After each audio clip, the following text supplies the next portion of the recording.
Principles of Management, Chapter 3, Managing Ethics and Diversity. Ethics refer to the guiding principles, morality that people have. It's not necessarily legal or instituted by law. It can be the basis for law, but it's basically the question of what you should be doing and is it right. The ethical dilemma on slide 42 that's mentioned is a problem in which people have to figure out if they should act in a way that might help other people or a group, even if it goes against your own self-interest. Now, that's just one variety of a potential problem with ethics. We'll talk about it in detail going forward about self-dealing, conflict of interest, and the like. Oftentimes, people face in business and in their personal life questions regarding what is the right thing to do. As noted, the ethics are the moral principles, values, and beliefs that people use to try to figure out how to make the proper decision regarding their behavior and the actions that they take. Ethics often comes from the culture in which someone lives. They can vary from culture to culture, but in large part is the cultural ethics that guide the way people should behave. Once it's expected because it's been established as the norm, then if you act outside of the norm, it will call attention to you, and other people may point it out. Stakeholders is a term that refers to anybody that has some type of interest in an organization. In business, a shareholder is not the same as a stakeholder. A shareholder is somebody who owns a piece of a corporation. Corporation is a government-recognized, legally created entity that operates a business, or it could operate things that are not for profit for businesses as well. But a shareholder is someone who owns a stake in a business, but a stakeholder could be the employees of the company, the customers of the company. It could be the neighbors where the company has its plant located. It could be the government because the government wants to regulate them, wants to collect taxes from them. So anybody that has an interest in an organization is a stakeholder. And if you are an organization that's operating and trying to serve your stakeholders, one way to make sure that they're satisfied is by acting ethically. Now, shareholders, I guess the way to look at it would be to say that all shareholders are stakeholders because they own stock in the company. They obviously have an interest in the company, but not all stakeholders are shareholders. As I noted, you could have a relationship with the company and not be an owner, and that would make you a stakeholder. Shareholders maybe sometimes present a little bit of a barrier to companies following their ethical guides because what a shareholder is interested in is getting a return on their investment. They want to make money. And sometimes people maybe put pressure on the company to not act quite so ethically if it's going to cost money to do so. So that is part of the dilemma that we mentioned about a couple of slides back. Oftentimes, if you're in business, you have to choose between what you think is doing the right thing, what the company's culture tells you is the right thing, but you may have people putting pressure on you to not do it exactly the way that you want to because they're afraid it's going to take money out of their pocket if you do so. Figure 3.1 lists the types of company stakeholders that there are. So the company's in the middle. You've got the stockholders, which I refer to as shareholders. Those are the people who own a piece of the company because if you are a corporation specifically, you would own stock in the company. The managers who work for them, the customers who buy goods and services from the company, the community, society, the city, state, and federal governments, if you're in the United States, they all have an interest in it. They want to make sure that the company is not doing things like selling food that has not been processed correctly or drugs that have not been approved. And they also want to make sure that you pay your taxes because governments exist because they get tax revenues from businesses that are functioning. Suppliers and distributors, anybody that you have a contract with that helps you go about and do your manufacturing or to get access to other goods and services that you need to be able to produce what it is that your mission says that you should be doing, and all of your employees as well. All of these are stakeholders. Slide 46, again, it just kind of restates what I'd already mentioned. Shareholders or stockholders, they want to make sure that people are behaving ethically because sometimes if you have an ethical problem, it can cost you money. In other terms, though, sometimes when you act ethically, could be pressure on you to not do what you think is the right ethical thing to do because it will not maximize the return on investment. What you're trying to do, though, is when you create your ethical code, when you create the standards that you want to operate by, the idea is that if you act ethically, if you behave in an ethical manner, you will maximize the return on investment. You have to convince sometimes the shareholders, aka stockholders, that behaving ethically does actually maximize the return on investment, because oftentimes if you're found to be in an organization that does not act ethically, you will have a public relations issue because your customers, who are also stakeholders, they may have an issue with the way that the company's behaving. And you'll end up getting people that maybe will do things like have a boycott of your goods or services that you're providing to protest some of the things that your company has been doing. So even if you think that cutting corners might be giving you more money, if you're a shareholder, the explanation is that you need to follow the rules that you've established, because failing to do so could actually cost you more money. Managers are the ones who have to make sure that the company's money and people, their resources, both in terms of financial capital and human resources, are able to perform the best of their ability to get the biggest bang out of the buck and have the return on its investment come back to it, so that the performance will actually reflect on its stock price. If you have stock in a company, there are two ways that you can make money. You can buy stock in the company and you can hang on to it. And then when the profits come in, you get what's known as a dividend. So a company that is a corporation will sell shares. You will buy a piece of it for a particular price. And then based on the number of shares that you have, you will get a dividend. So if you get a $1 per share dividend and I own 100 shares, I get $100. If I have 1,000,000 shares, I get $1,000,000. If the company, of course, doesn't make a profit, then there is no dividend. Or the board of directors could decide not to issue a dividend for a quarter or for a period of time because they want to use that money to be able to reinvest in the company and expand or do some other things, maybe to update their equipment or hire more people or move into another market. The way you make money is you can buy stock, you can sit on that stock and collect the dividends, or you could also sell it on the market and sell it for a higher price than you bought it, preferably. So if I buy a stock for $50 and the company performs well, it's getting a lot of money coming in terms of revenues, and it makes a bigger profit, it pays dividends on a regular basis, that would be a desirable stock. And when you have the supply and demand pressures on a stock, if it's desirable, then there's a limited amount of supply, and if demand goes up, the price will go up. So if a company operates well, then you can make money in two ways. You can hang on to the stock and get your dividends, which is your profits, or if you want to cash out, you can sell it for a higher price than you paid for it. All of that is related largely to the performance of the company. Managers are the ones that have to make sure that the company performs in a manner which would be reflected in its stock price and dividends. On slide 48, as I mentioned a bit earlier, companies that act ethically toward employees have created some type of a culture where ethics are considered to be important, and the occupational or the organizational structure rewards employees for doing the work that they're supposed to be doing. If you want to have an ethical workforce, reward people for being ethical. Don't fire them if you think that they're doing something that is costing the company money, if it is in fact the right thing to do.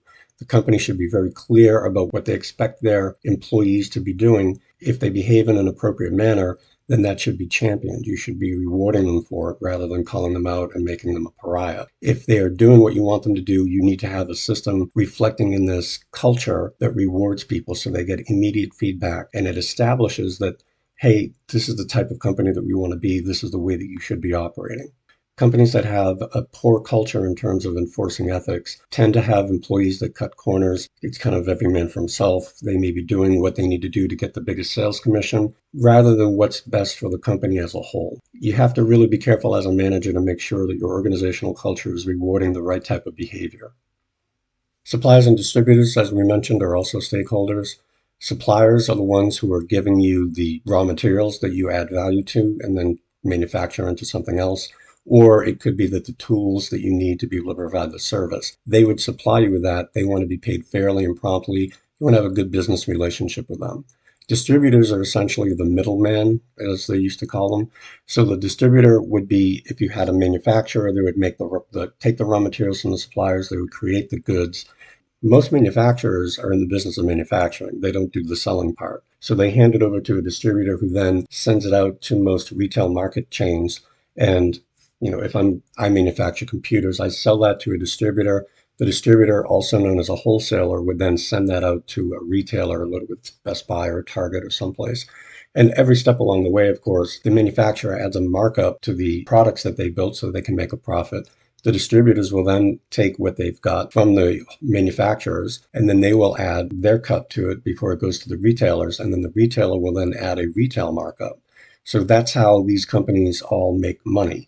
The retailers mark up what they paid for it from the distributor marks up what they paid for it from the manufacturer, and the manufacturer creates a price point that they sell to the distributors that will cover their costs for all of their raw materials and their employees in the manufacturing process.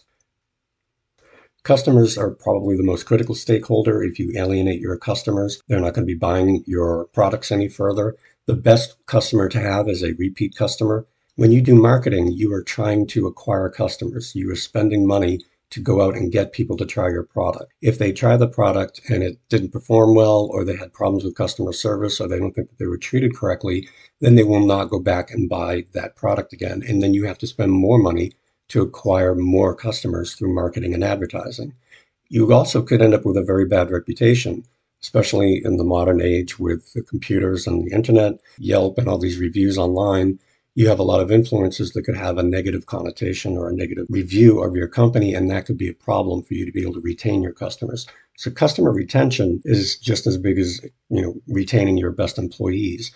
If you spend $100,000 to get 10,000 customers, you don't want to have to spend another $100,000 to get a new 10,000 customers, because all of those customers will then come back to you and keep buying it. So the cost of acquiring them every time they come back and make a repeat purchase decreases, and that makes you more efficiently. So I think we talked earlier about efficiency and effectiveness. Effectiveness is getting the job done, and efficiency is doing the least expenditure of resources possible. If you acquire customers and you're able to retain them, it's not going to cost you that much in the long run to be able to acquire those customers. And then that makes it more productive and a more efficient use of your resources. The community, the society, and the nation, these are also other stakeholders. The physical locations where companies are located, the cities and towns or neighborhoods where you're located, they have a stake in what's going on, because oftentimes, if you have a big company in a small town, you employ a lot of the people there. The town will be really interested in how well the company is performing, because if the company doesn't perform well, then people who live there may end up losing their jobs. The Department of Revenue for the state of Massachusetts, the IRS, the Internal Revenue Service for the federal government, they have a stake as well, because they want to make sure that they're getting their taxes so that they can operate their government programs. And if the company is performing well and they're paying their taxes on time and they're doing the things that they're supposed to be doing, then that stakeholder issue would be satisfied. Figure 3.2 talks about 4 ethical rules. So we have the utilitarian rule. Utilitarian is related to the word utility, which is usefulness. In that top box, the ethical decision should produce the greatest good for the greatest number of people.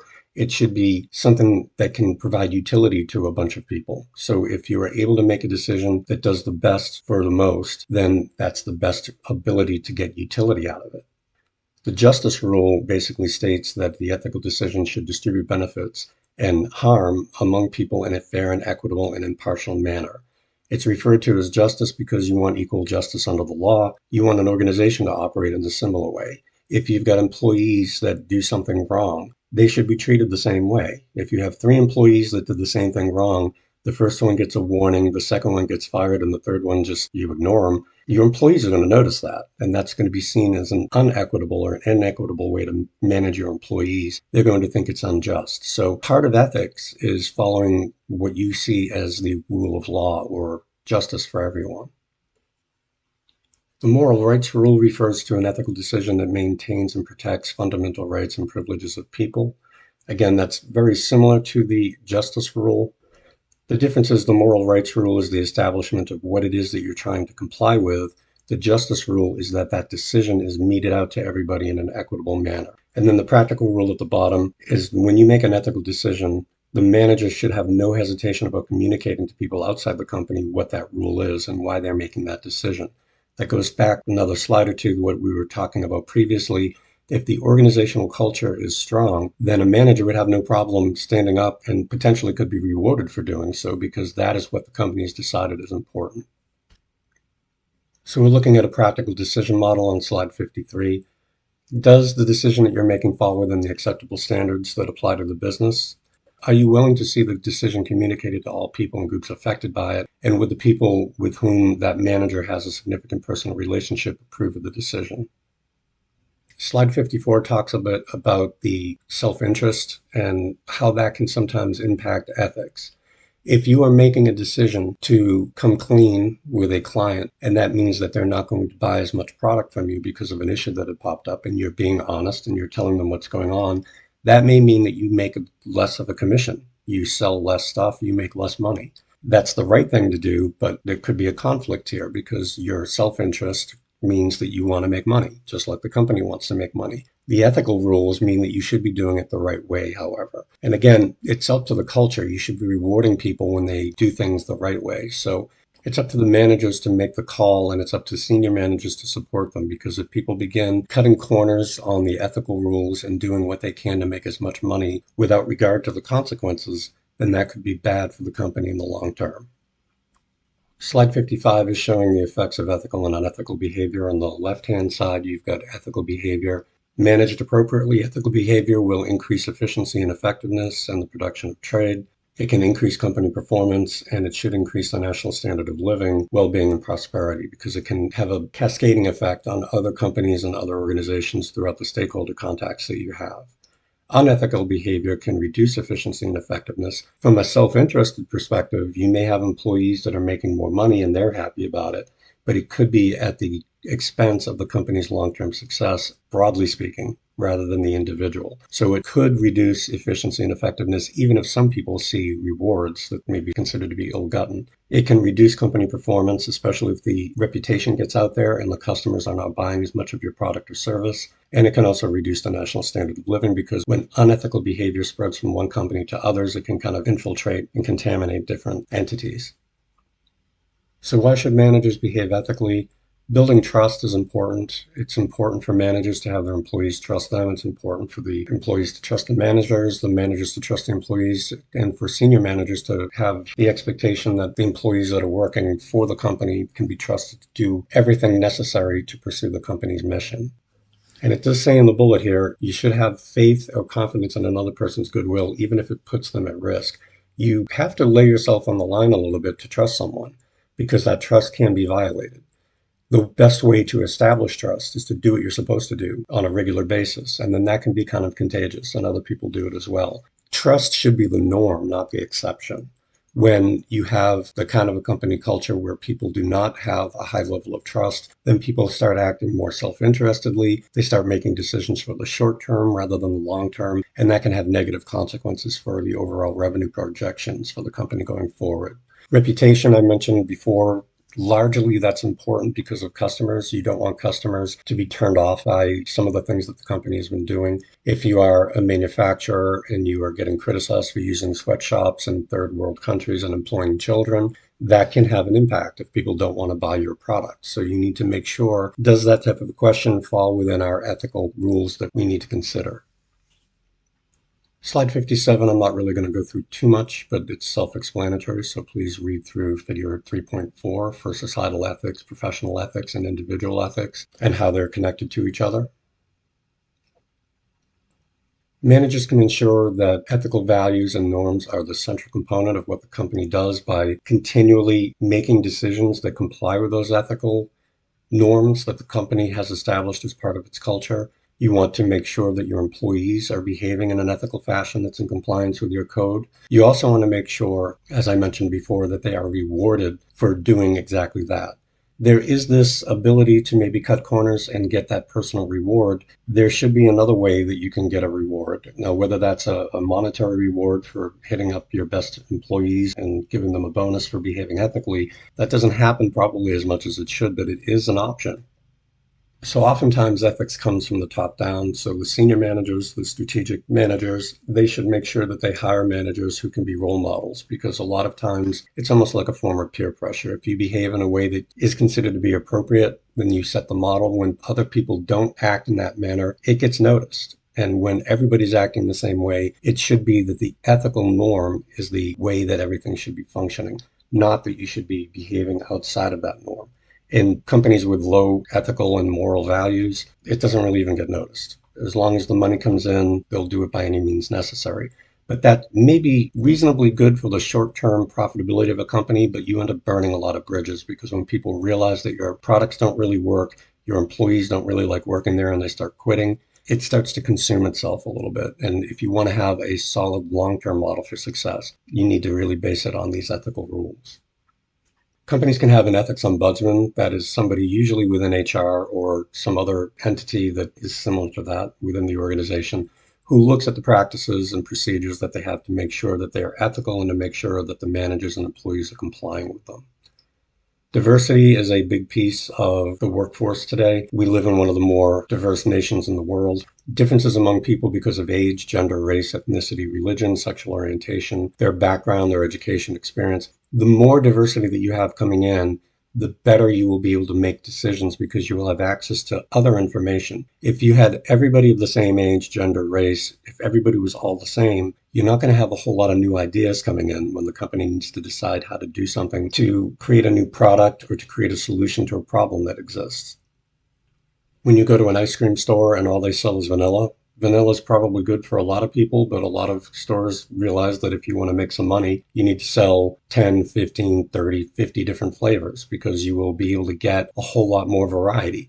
When I'm making a decision and I ask people with different backgrounds, if I ask three people from three different backgrounds, I'm going to get three different responses most likely. And I can weigh that information and sometimes even combine it into making a new hybrid solution that maybe would not have been considered before if I did not have that diverse body that I could have asked for input from. Unfortunately, with diversity comes some discrimination issues where people have prejudices and biases in their personal lives, and it's not like that they stop at the workplace door when they come in. So since we're talking about the ethics of justice and equality and making sure that people are treated equally, you want to make sure that there's equal opportunity within the organization. Managers are hiring people appropriately. If they do so, they can improve organizational effectiveness as well. But you have to be careful that people are not treated unfairly either by other employees or by the managers that are managing them or hiring them.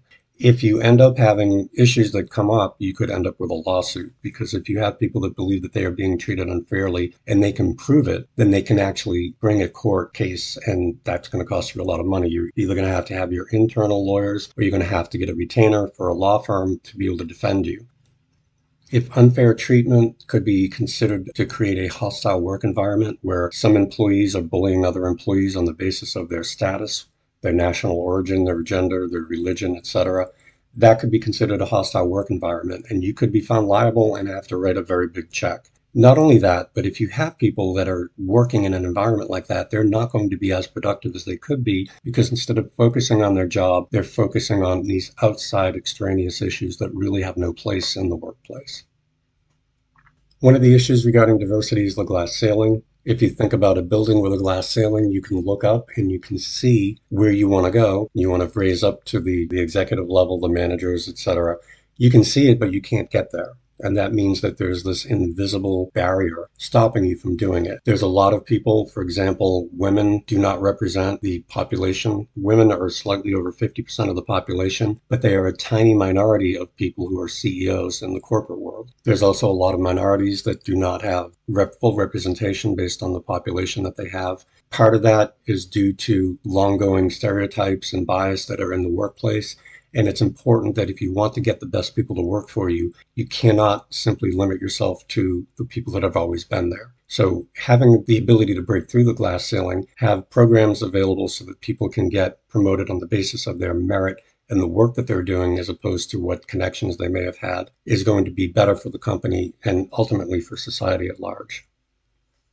Looking at diversity in the workplace, we have a much more diverse age group. If you were working 100, 200 years ago, most people, in 1900, the life expectancy was about 60. So you would work, a lot of people worked in labor. You could only do physical labor until you were maybe 50 years old, and that was it. Today, I've been in offices where we have people right out of high school that are working, people who are right out of college who are working, people in the 30s, 40s, 50s, even into their 70s, and I had a couple of people who were still working part-time in their 80s. So you could have people from an age group where when they learned and went to school, they didn't know what computers were. They had rotary dial telephones compared to people who are coming into the workplace today who did their homework in college and high school using AI. There's a lot of cultural differences. There's a lot of differences that you could probably imagine between these groups. That can sometimes cause conflict. So companies that do the best at having a diverse workforce and managing it appropriately do a lot of training so that people are aware. Oh, this is what's going on. It's not necessarily a bad thing that somebody does something differently than you.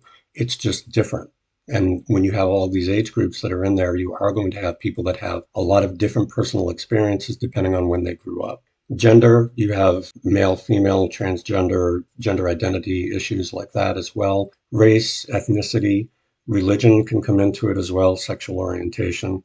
Socioeconomic background, you could have people that are relatively privileged in terms of their class and upbringing. You could have people that were working class that have been going through college and this is their first foray into the world. Whether you're looking at the capabilities, disabilities, experience, all of the things in this pie chart, that's a reflection of probably who your target market is, regardless of what company you are.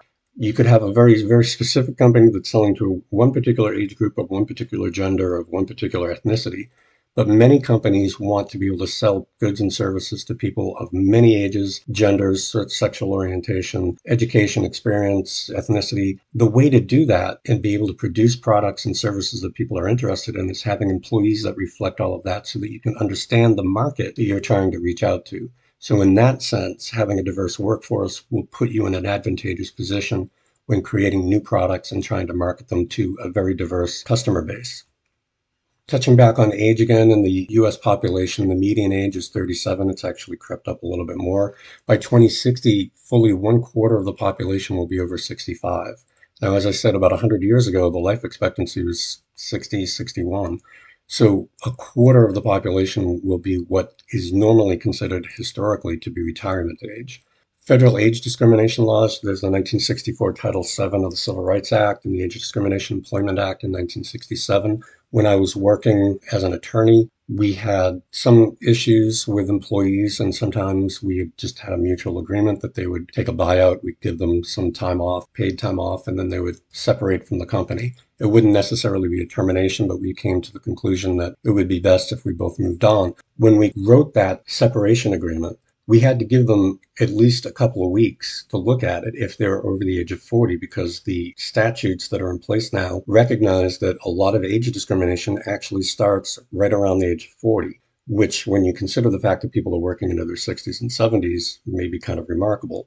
But age discrimination, it's kind of insidious and it does start at an early level. So before we could make any of these decisions where people could sign it, the law required us to say, here's this piece of paper, go read it. You can have a lawyer consult with it. If you're over 40, you have this right to be able to have this review because we want to make sure that there's nothing that's happening here, that they're not being forced out because of their age.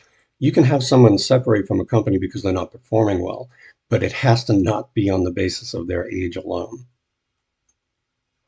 Close to half of the US workforce is female, despite the fact that the population is slightly more female than male.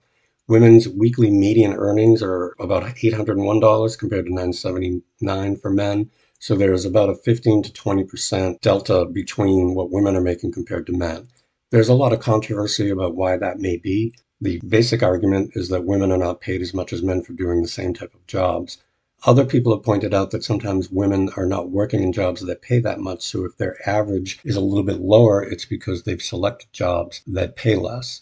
Of course, if you make that statement, you have to be acknowledging that there is no bias and there is no discrimination that would exclude women from getting those jobs. It's perfectly true that you could select a job that doesn't pay as much, but that's different than only getting a job that doesn't pay as much because you don't have the opportunity to get the job that pays more. Women represent only about a quarter of the executive officer positions in the 500 largest American corporations, and there are very few women who serve as CEOs at these large corporations. In terms of ethnicity, ethnicity is the ability to group people on some shared characteristic, usually based on their national origin. In the ethnic demographics of the United States, graphic meaning illustration essentially, or description, and demos, the Greek word for people. According to the demographics, about slightly less than 2/3 are white. How white is defined is typically as some Northern European or largely European. You go back 100 years, Italians were not technically considered to be quote unquote white. Even the Irish at one point were not considered to be white. That was mainly England, were considering themselves to be white. Today, it's viewed as anybody of European ancestry. About 18% are Hispanic or Latino, 13% are African American, and I believe the fastest growing demographic group in the United States is Asian. So they're close to 6%. I believe that's growing at an increasing rate. There are literally thousands of religions, at least several dozen major religions, and they are all a little bit different. It's important for people to be able to practice their religion. So if you can schedule critical meetings when people do not have any holiday that they need to be missing, so you can give them some flexible time off and maybe recognize what's going on and embrace the fact that people have different religions and they all work for the same company, that it can be part of the corporate culture that can be rewarding and welcoming to people. You want to have a workplace that's going to recognize how people are different because you want to be able to attract the best workers to come there. And if they are put off by the way the company operates, they may not want to work for you in the first place. Regarding disability issues, in 1990, the United States federal government passed the Americans with Disabilities Act, which was a pretty groundbreaking law in terms of being able to give better rights for people with disabilities so they can actually get into the workplace and earn a living for themselves. What a lot of the ADA requires is that companies have to provide a reasonable accommodation for people who have disabilities. It also promotes a non-discriminatory workplace environment, and you have to educate the organization about disabilities because there's a lot of stereotypes and biases where people make assumptions about what someone's capabilities are without actually knowing what their capabilities are. If you see someone with a perceived disability and you automatically assume that they are unable to do something, that can be pretty off-putting for the person who's there because it seems kind of patronizing to them. On the other hand, you don't want to also assume that people can do anything because there will be some limitations, and that's where the accommodation has to come in. The ADA requires, for example, wheelchair ramps to be built in front. If you have visual problems, they want to maybe have something like Dragon Naturally Speaking. You want to have some computer applications that can make it easier for people to interact, whether they're hearing impaired or visually impaired. There's a lot of things that you can do to help accommodate their disability so that they can contribute to the organization's mission. Socioeconomic background, when you have a lot of people working for especially larger companies, you may have people from different backgrounds. I worked for a place where it was just assumed that all the managers would go to a retreat and we expected them to pay for their own hotel. And the wealthier people wanted to go to the most expensive hotel, not really paying attention to the fact that some of the lower level managers or some of the managers who didn't have the same background as them might not be able to swing a few $100s for a hotel room at an exclusive place. You have to be aware of things like that. You don't necessarily want to be in this assumptions and patronizing issue, but you just need to be aware that there are people who may not be in the same level, and you don't want to start creating a situation in which they may feel uncomfortable. Most organizations will have sexual orientation training to be able to avoid issues that would lead to lawsuits related to workplace discrimination. Many places provide domestic partner benefits. Massachusetts was the first state, probably about 20 years ago, to recognize gay marriage. It has now been codified into federal law through the federal Supreme Court. But there are also domestic partner benefits that are still provided. It's up to the company to decide how they should be operating that type of program. Slide 71, I mentioned before, a lot of this comes from the top down. So if managers, by their nature, they have a lot of influence on rank and file employees. So when they are committed to ethics, when they are committed to diversity, when they set the standard and the example for other people to emulate, then that's exactly what will happen. And it will start to build this ongoing feedback loop where people understand this is what is expected of all of the employees. If you have some type of an ethical rule or diversity policy and nobody pays any attention to it, it's not worth the paper it's written on. So you want to have the policies, but you also want to act in a manner that shows that those policies, it's a living document and that it's being applied.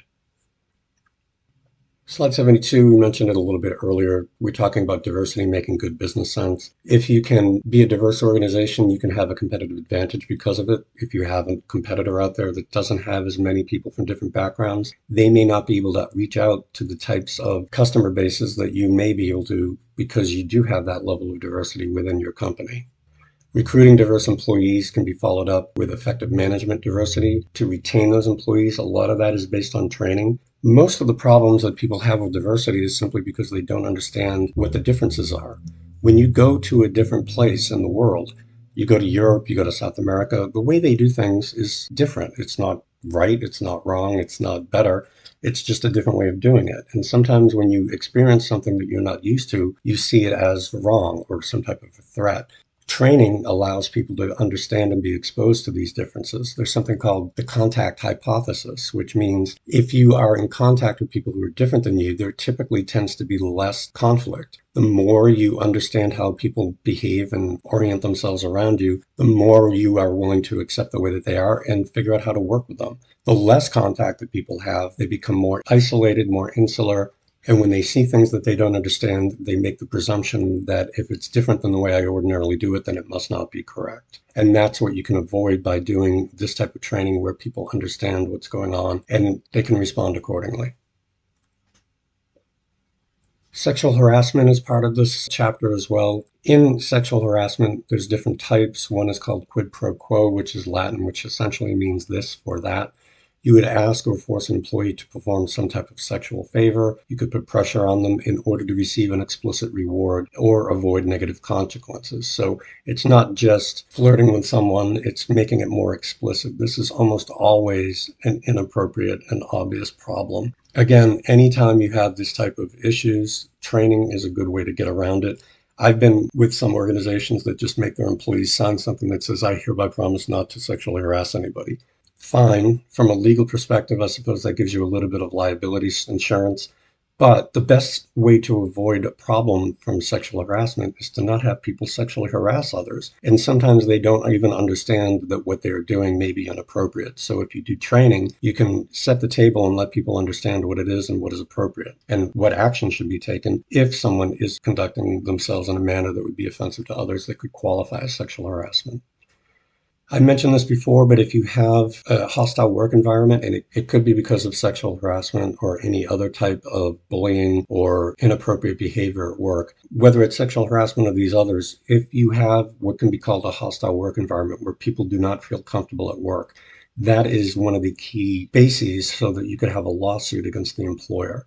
If you've got people telling lewd jokes, pornography on the computer at work, obviously that's inappropriate.